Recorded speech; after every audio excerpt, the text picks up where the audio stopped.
அஸ்ஸலாமு அலைக்கும் வரஹ்மத்துல்லாஹி வபரகாத்துஹு. சூரத்துல் ஹூத் 11வது அத்தியாயம் 34 முதல் 41 வசனங்கள் வரை.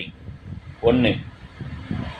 நூஹ் அலைஹிஸ்ஸலாம் அவர்கள் பல ஆண்டுகள் மக்களை அழைத்தும் மக்கள் கேட்கவில்லை.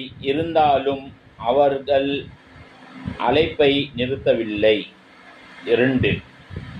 அல்லாஹ்வின் கட்டளையை ஒரு மூமின் முழுமையாக நம்பி செயல்பட வேண்டும். 3. அல்லாஹ்வின் பாதையில் நடப்பவர்களை கேலி செய்தாலும் உண்மையில் நிலை நிற்பவர்களையே இறுதியில் வெற்றி பெறுவார்கள் என்றும். 4.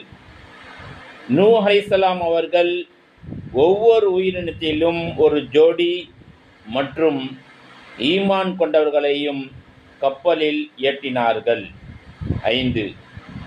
அல்லாஹ்வின் பெயரால் அது செல்கிறது, அல்லாஹ்வின் பெயரால் அது நிற்கிறது என்பதாக அல்லாஹ் ரப்புல் ஆலமீன் சூரத்துல் ஹூதில் குறிப்பிட்டு காட்டியிருக்கின்றான். இதை நாம் அறிந்து செயல்படக்கூடிய மக்களாக அல்லாஹ் நம் எல்லோரையும் ஆக்கி அருள் புரிவானாக. அஸ்ஸலாமு அலைக்கும் வரஹ்மத்துல்லாஹி வபரகாத்துஹு.